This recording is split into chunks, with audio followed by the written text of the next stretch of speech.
किसी भी वेबसाइट को HTTPS में रन कैसे किया जाता है आज के इस वीडियो में ये मैं आप लोगों को बताने वाला हूं। जो ऊपर पैडलॉक दिखता है आप लोगों को सिक्योर करके जो कि HTTPS वेबसाइट्स में आता है वो आप अपनी वेबसाइट में किस तरह से फॉर फ्री लेकर आ सकते हैं। इस वीडियो का ये मुद्दा होने वाला है। चलते हैं कंप्यूटर स्क्रीन में, लेट्स गेट स्टार्टेड। तो जो सबसे पहला काम मैं करने वाला हूँ वो ये है कि मैं अपने लिनोड अकाउंट में लॉगिन करूँगा और वहाँ से कंटिन्यू करूँगा। मैं यहाँ पर अपने पासवर्ड के थ्रू लॉगिन कर रहा हूँ। अगर आप लोगों को $100 60 डे क्रेडिट चाहिए लिनोड में फॉलो अलॉन्ग करने के लिए तो आप लोग डिस्क्रिप्शन में दिए हुए लिंक को फॉलो कर सकते हैं और आप लोगों को $100 मिल जाएंगे 60 दिन के लिए लिनोड पर। तो आप लोग जो है ऑफ़र का लाभ उठा सकते हैं। डिस्क्रिप्शन में मैंने लिंक दे दिया है। अब मैं यहाँ पर जल्दी से क्या करूँगा कि एक नैनोड बनाऊँगा। नैनोड सबसे छोटा VPS होता है लिनोड के अंदर और मतलब टेस्ट आउट करने के लिए ये चीज़ें बहुत बढ़िया होता है। ठीक है, मैं यहाँ पर सिंपली क्या करूँगा कि उबंटू जो मेरा LTS मिलने वाला है मुझे 22.04 उसको सेलेक्ट करूँगा। मुंबई इंडिया सेलेक्ट करूँगा क्योंकि पड़ोस में है। इसका नाम मैं दे दूंगा यहाँ पर उबंटू AP वेस्ट लिखा हुआ है लेकिन इसका नाम मैं यहाँ पर दे दूंगा लेट अस से SSL cert डैश cert और टैग वगैरह मैं अभी नहीं दे रहा हूँ इसको, बट मैं एक पासवर्ड दे दूंगा इसको और मैं एक सिंपल पासवर्ड दूंगा क्योंकि मैं टेस्ट आउट कर रहा हूँ चीज़ों को। और आप लोग अगर प्रोडक्शन में हो तो बहुत सीरियस पासवर्ड देना। And it's as simple as that. मैंने यहाँ पर क्रिएट पर क्लिक किया और मेरी जो लिनोड है वो प्रोविजन होना शुरू हो गई। जितनी देर में ये प्रोविजन हो रहा है मैं क्या करूँगा कि ये जो IP एड्रेस है ना इसको पॉइंट कर दूंगा अपने डोमेन से। What does that mean, let me show you. अब यहाँ पर आप लोग देखो कि मैंने जो अपना डोमेन खरीदा हुआ है वो GoDaddy से खरीदा हुआ है और उसके बाद मैंने क्या किया GoDaddy में DNS सेटिंग्स में जाकर नेम सर्वर को चेंज कर लिया और ये सारे नेम सर्वर्स ऐड कर दिए। अगर आपको नहीं पता मैं किस बारे में बात कर रहा हूँ या फिर आप GoDaddy नहीं, नेमचीप या कोई भी होस्टिंगर कहीं से भी डोमेन खरीदा हो आपने, डजेंट मैटर, आप लोग क्या कर सकते हैं कि सिंपली यहाँ पर लिखें GoDaddy how to change name servers. देखो आ गया नेम सर्वर्स और यहाँ पर देखो GoDaddy की अपनी गाइड है नेम सर्वर चेंज करने के लिए। बहुत ही सिमिलर तरीके से आप लोग चेंज कर सकते हैं होस्टिंगर द्वारा खरीदे हुए डोमेन्स के नेम सर्वर और भी बहुत सारी कंपनीज हैं तो आप लोग उनको ट्राई आउट कर सकते हैं। और यहाँ पर आप देखें चेंजिंग योर ए रिकॉर्ड और सब कुछ यहाँ पर दिया हुआ है। आप अपनी वेबसाइट में जाएं, उसके DNS सेटिंग्स में जाएं और DNS सेटिंग्स में जाने के बाद आप नेम सर्वर ऐड कर सकते हैं। तो डॉक्यूमेंटेशन पढ़ के आप कर सकते हैं। आपको सिंपली ये सारे जो नेम सर्वर्स हैं वो ऐड करने और उसके बाद क्या होता है नेम सर्वर ऐड करने से जो आपका डोमेन आप लोगों ने खरीद रखा है लेट अस से GoDaddy में, उसका कंट्रोल आ जाता है आपके पास अब लिनोड के अंदर। यानी कि मैं अब उस डोमेन को कंट्रोल कर सकता हूं अपने लिनोड अकाउंट से, विच इज़ वेरी कूल। और वही मैं चाहता हूं। तो मैं करूंगा क्या कि यहाँ पर आप देख सकते हैं होस्ट नेम लिखा हुआ है, एक ए रिकॉर्ड है यहाँ पर mytechtutorials.com इस IP एड्रेस से लिंक्ड है।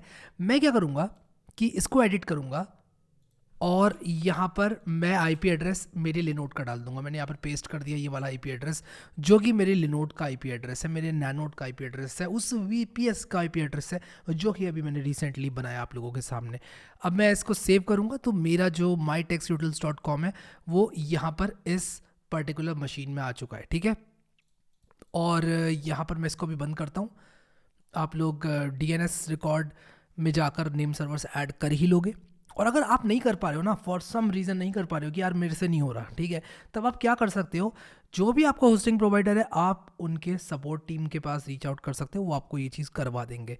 और आजकल ऑलमोस्ट सारे होस्टिंग प्रोवाइडर्स बहुत अच्छा सपोर्ट प्रोवाइड करते हैं तो आप वहाँ जाकर उनसे कह सकते हैं, उनसे कॉल करके कह सकते हैं कि मुझे टेक्निकल सपोर्ट चाहिए, I am not able to change the name servers, मुझे नेम सर्वर चेंज करवा दो। वो आपको पूरी हेल्प करेंगे। अब यहाँ पर mytechtutorials.com मेरी वेबसाइट है, मैं इसको खोलूँगा तो अभी कुछ नहीं हुआ क्योंकि ये जो मशीन है इसमें कुछ भी नहीं है, ये एक फ्रेश मशीन है जो कि मैंने अभी अभी बनाई है। तो मैंने सिंपली क्या किया कि IP एड्रेस इसका चेंज करके ये कर दिया और उसी के साथ साथ मैं एक चीज़ और करूँगा, इसको मैं एडिट करूँगा। यहाँ पर भी www में भी अपनी नैनोड का IP एड्रेस डालूँगा। ठीक है, और मैंने इस लिनोड को इस डोमेन को बहुत बार यूज़ किया हुआ है अलग अलग चीज़ें करने के लिए। इसी चैनल पर ये एक डोमेन मैंने ले रखा है, उससे मैं सारे सर्कस करता हूँ, सारी चीज़ें करता हूँ। मैंने एक टेस्ट डोमेन की तरह इसको यूज़ करना शुरू कर दिया है mytechtutorials.com को। खैर अब मैं थोड़ा वेट करूँगा क्योंकि ये जो डोमेन पॉइंटिंग का प्रोसेस है ना, ये कभी कभी बहुत वर्स्ट केस में 24 to 48 आवर्स भी ले सकता है। तो मेरे पास ऐसे बहुत सारे सवाल आते हैं कि यार मेरे दोस्त ने डोमेन पॉइंट आउट किया, उसका तो 1 घंटे में हो गया, मेरा 2 घंटे में नहीं हुआ, इसका मतलब मेरे से नहीं हुआ, मेरा कुछ कॉन्फ़िगरेशन खराब है। इट डिपेंड्स यार, बहुत सारी चीज़ें होती हैं। आपको 24 to 48 आवर्स का टाइम देता है आपका होस्टिंग प्रोवाइडर, आपका जो डोमेन प्रोवाइडर है। तो आप उस चीज़ पे शिकायत कर ही नहीं सकते जब तक 24 से 48 घंटे नहीं हो जाते, तब तक आपको जो है शांत बैठना ही पड़ेगा, वेट करना ही पड़ेगा। ये आपकी किस्मत हो सकती है कि जल्दी आपका पॉइंट हो गया डोमेन, ठीक है, दैट्स शेयर लक, जो कि आपके साथ भी हो सकता है, ठीक है।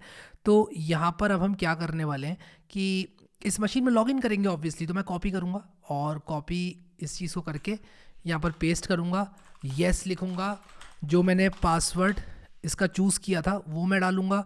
और आप यहाँ पर देख सकते हो कि पासवर्ड डालने के बाद यहाँ पर मेरा टर्मिनल खुल गया है। sudo apt अपडेट, ये कमांड रन करने से आपकी पैकेज डायरेक्टरी अपडेट हो जाती है। फिर इसके बाद apt इंस्टॉल अपाचे 2 लिखूँगा, apt install Apache 2, Y enter, yes I want to install Apache 2, क्योंकि मुझे चाहिए एक बेसिक वेबसाइट जिस पे मैं आप लोगों को डेमोन्स्ट्रेट करके दिखा सकूं कि कैसे आप लोग HTTPS ले सकते हैं। अब आप देखो यहाँ पर मैं इसको खोलूँगा तो आप देख सकते हो यहाँ पर ये अपाचे 2 का डिफ़ॉल्ट पेज खुल रहा है। mytextutorials.com पर जाने के बाद भी अपाचे 2 का डिफ़ॉल्ट पेज खुल रहा है। डिड यू सी कि कितनी जल्दी ये डोमेन पॉइंट आउट हो गया? Do not use this as a motivation कि 2 मिनट में डोमेन पॉइंट आउट हो जाता है। मैं आपको बता रहा हूँ ये हमारी किस्मत थी कि पॉइंट आउट हो गया, एंड मुझे ये भी टेस्ट करना है भी कि ये इसी मशीन पर पॉइंट हुआ है या पहले से कहीं पर पॉइंट हो रखा था। तो इस चीज़ को टेस्ट करने के लिए मैं क्या करूँगा, cd करूँगा /var/www/html पर जाऊँगा, ls करूँगा, ये जो डिफ़ॉल्ट अपाचे की वेबसाइट होती है उसकी लोकेशन होती है। मैं vim करूँगा, index.html करूँगा और यहाँ पर ज़रा चेंज करूँगा इसके टाइटल को, और यहाँ पर मैं लिख दूँगा कोड विद हैरी और डैश लगा दूंगा, escape:wq enter, escape:wq enter to exit Vim, and sudo service apache 2 restart. इससे हमारा अपाचे 2 रीस्टार्ट हो जाएगा और ये जो चेंज है टाइटल वाला वो हमें दिख जाएगा। यहाँ पर तो चेंज आ ही जाना है, कोई दिक्कत वाली बात ही नहीं है। ये क्या हुआ, हाँ आ गया कोड विद हैरी, क्या यहाँ पर भी आएगा? ऑसम ऑसम यार ऑसम, इसका मतलब हमारा जो डोमेन है वो पॉइंट आउट हो चुका है। बट ये नॉट सिक्योर्ड देख रहे हो। अगर आप कभी भी किसी भी तरह के बिजनेस में या किसी भी तरह की सीरियस वेबसाइट में ये चीज़ देख लेते हो तो ये लाइन जो कि क्रोम ऑटोमेटिकली जनरेट करता है, you should not enter any sensitive information on this website, आपके कस्टमर्स आप तक नहीं आएंगे। आप ऑलमोस्ट इफ़ नॉट 90-40% कस्टमर्स तो खो ही दोगे। और अगर आपकी ई कॉमर्स वेबसाइट है या फिर अगर आपका कोई स्टोर है ऑनलाइन, आपको लोग पेमेंट नहीं करने वाले, आपको लोग क्रेडिट कार्ड इन्फॉर्मेशन नहीं देने वाले, उनको ये देखकर ही डर लग जाएगा। और तो और जब वो विजिट करेंगे, this site is not secured बड़ा बड़ा लिख कर आता है। तो ऐसे में हमारे लिए बहुत ज़रूरी हो जाता है एक SSL सर्टिफिकेट को लेना।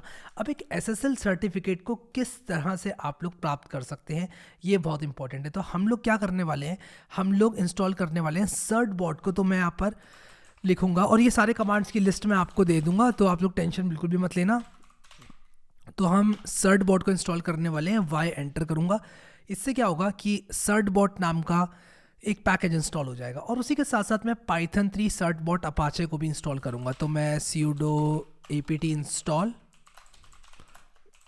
Python certbot Apache. तो Python 3 अगर आप लोग यूज़ कर रहे हैं तो आपको Python 3 लिखना पड़ेगा, और अगर आप लोग लेटेस्ट वर्जन में तो Python 3 ही डिफ़ॉल्ट है। तो मैं अपाचे लिख के जल्दी से एंटर मार देता हूँ और Y enter, yes I want to install.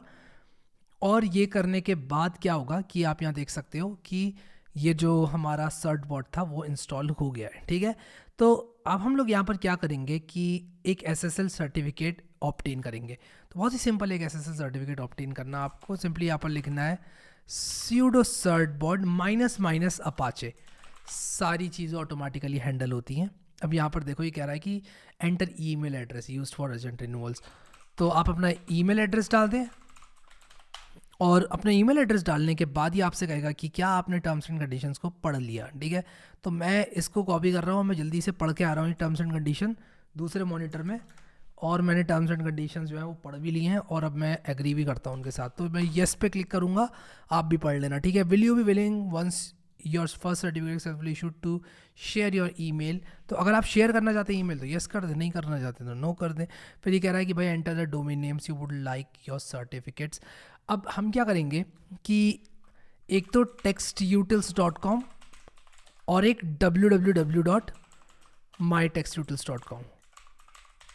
In fact mytextutils.com लिखना था मुझे और मैंने यहाँ पर कर दिया गड़बड़ मैंने क्या कर दिया है कि मुझे mytextutils लिखना था और मैंने लिख दिया textutils। कोई बात नहीं, मैं ज़रा एंटर करता हूँ। ये दोनों के लिए कर रहा है रिक्वेस्ट और इसके लिए नहीं कर पाएगा क्योंकि ये डोमेन मेरा नहीं है, mytextutils.com के लिए कर देगा। तो ये चीज़ जो है थोड़ी सी मैंने गड़बड़ कर दी। तो हाउ अबाउट कि हम इस प्रोसेस को दोबारा से स्टार्ट करें। आई नो कि मैंने गलती करी है, माय बैड यार, सॉरी। तो मैं जल्दी से ये जो चीज़ है इसको लिखूँगा mytextutils.com। गलती इंसान से ही होती है, तो मैंने प्रूव कर दिया आई एम नॉट अ रोबोट, ठीक है, गलती करके। mytextutils.com www.mytextutils.com। इस बार जनता माफ़ नहीं करेगी, मुझे गलत स्पेलिंग लिखी मैंने, तो देख लेता हूँ सही से। हाँ सही है। तो रिक्वेस्ट कर रहा है सर्टिफिकेट, बेसिकली यहाँ पर सर्टिफिकेट लाने की पूरी प्रोसेस बैकग्राउंड में हो रही है और ये प्रोसेस थोड़ा सा टाइम लेने वाला है। अब आप देखो यहाँ पर ये कह रहा है HTTPS हमने इनेबल कर दिया है आपके यहाँ पर, और यहाँ पर ये कह रहा है select the appropriate number then press enter. ये कह रहा है which virtual host would you like to choose. अब मैं काम करता हूँ यहाँ पर 1 कर देता हूँ और एंटर मार देता हूँ और ये कह रहा है virtual host not able to be selected. अब यहाँ पर मुझे एक एरर आ रहा है और ये एरर क्या कह रहा है कि भाई सर्वर नेम अपना ऐड करो, ठीक है। तो मुझे क्या करना होगा, मुझे जाना होगा ETC Apache 2 और फिर इसके बाद यहाँ पर मुझे जाना होगा साइट्स अवेलेबल पर और इसके बाद मुझे 00default.conf में जाना होगा और यहाँ पर मुझे सर्वर नेम डायरेक्टिव ऐड करनी पड़ेगी। तो मैं I दबाऊँगा और यहाँ पर सर्वर नेम ऐड करूँगा। जो ये example.com लिखा हुआ है इसको मैं क्या करूँगा mytextutils.com लिख दूँगा। तो मैं यहाँ पर इसको mytextutils.com और इसके बाद सर्वर एलियास एक, तो मैंने सर्वर नेम में लिखना था mytextutils.com और सर्वर एलियास में मुझे www वाला लिखना था escape::wq टू सेव और sudo service apache 2 रीस्टार्ट से मैं Apache 2 को रीस्टार्ट कर लूँगा और इसके बाद मैं certbot -- Apache फिर से चलाऊँगा। और यहाँ पर ये कह रहा है कि इन दोनों में से किसके लिए करना चाहते हो, तो मैं यहाँ पर select the appropriate number separated by commas, तो मैं 1 और 2 के लिए करना चाहता हूँ। फिर ये कह रहा है कि क्या करना चाहते हो, attempt to reinstall the existing certificate करूँगा मैं और मैं 1 एंटर करूँगा और ये कह रहा है कि हाँ भाई आपका काम हो चुका है, ठीक है। तो HTTPS सक्सेसफुली इनेबल्ड हो चुका है। तो देखते हैं अब यहाँ पर क्या पैडलॉक बनकर आता है। यस, यहाँ पर पैडलॉक बनकर आया और इसके बाद आप यहाँ पर देख सकते हैं कि यहाँ पर तो नहीं आएगा पैडलॉक बन के ऑब्वियसली, क्योंकि ये डोमेन नहीं है। पैडलॉक के लिए आपको डोमेन चाहिए होता है। अगर मैं यहाँ पर www कर दूँ तो भी पैडलॉक आ जाएगा, जैसे कि आप देख सकते हो, ठीक है। तो www में भी पैडलॉक आ गया, mytextutils.com में भी पैडलॉक आ गया and this is how you get HTTPS on your website. अब जो certbot की स्क्रिप्ट होती है वो आप लोगों को रिन्यू प्रोसेस में हेल्प करती है। मैं आपको बताता हूँ इसका क्या मतलब हुआ। जो हमने SSL सर्टिफिकेट इंस्टॉल किया है वो सिर्फ 90 दिन के लिए वैलिड होता है, यानी कि 90 दिन बीतने के बाद ये पैडलॉक आपसे छीन लिया जाएगा, आपको रिन्यू करना पड़ेगा। लेकिन certbot जो कि हमने इंस्टॉल किया है वो इस चीज़ को ऑटोमेटिकली हैंडल करता है और ये जो हमारी प्रोसेस है, जो सर्विस है जो कि रन होती है certbot द्वारा रन की जाती है हमारे लिनक्स मशीन में, उसका नाम होता है certbot.timer।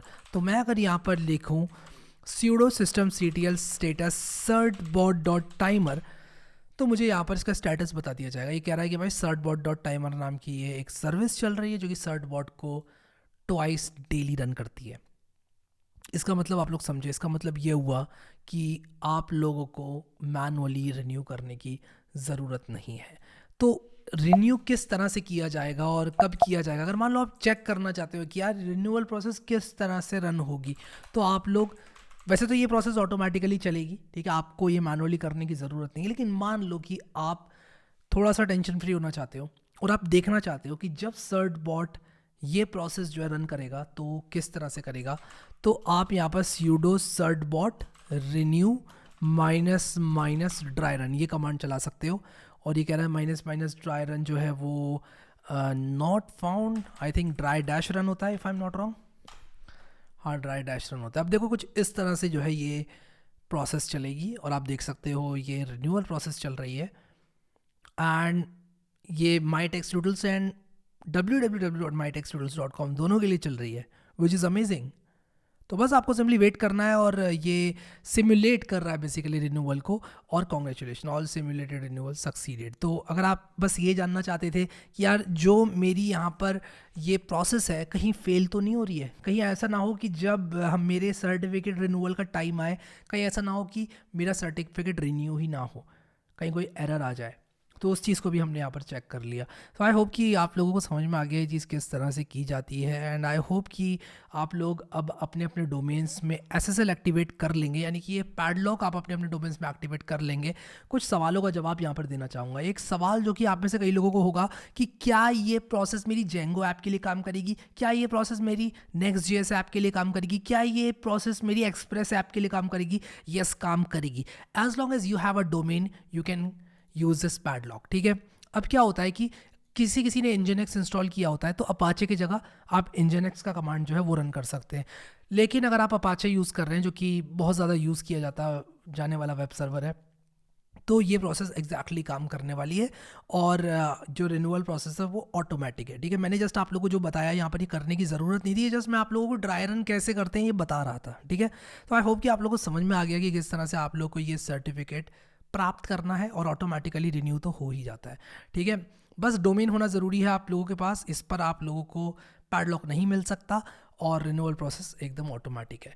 सो आई होप कि आप लोगों को ये चीज़ समझ में आ गई एंड आप लोगों को ये वीडियो देखकर मज़ा आया। मैंने एग्जैक्टली जो स्टेप आप लोगों को बताई वही करनी है।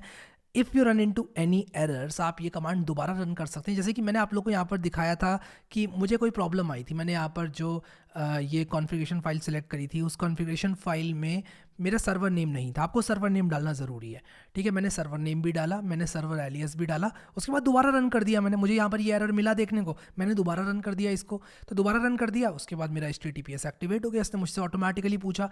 ज़्यादा से ज़्यादा चीज़ें ऑटोमेटिक बनाई गई हैं सर्ट बॉट के द्वारा, जैसे कि इसने ऑटोमेटिकली मेरे डोमेन्स जो है ढूंढ लिए और इसने मुझसे पूछ लिया कि आप किन किन डोमेन्स के लिए HTTPS प्राप्त करना चाहते हैं। मैंने कहा 1 और 2 दोनों के लिए। तो जैसे जैसे सवाल पूछ रहा है वैसे वैसे जवाब देते जाएं इसको और आपका काम हो जाएगा। मेक श्योर कि आपका जो डोमेन है वो IP से पॉइंट हो गया हो। कई बार ऐसा होता है लोग डोमेन को IP से पॉइंट तो कर देते हैं लेकिन वो उनका काम नहीं कर रहा होता है। जैसे कि मेरे केस में ये डोमेन पॉइंट हो चुका है मेरी मशीन से, 24 से 48 घंटे कभी कभी लगते हैं पॉइंट होने में, तो इस बात का आप लोग ध्यान रखना। बाकी प्रोसेस एकदम सिंपल एंड स्ट्रेट फॉरवर्ड है, थैंक्स टू सर्टबॉट। सो अभी के लिए इस वीडियो में इतना ही guys. Thank you so much guys for watching this video and I will see you next time.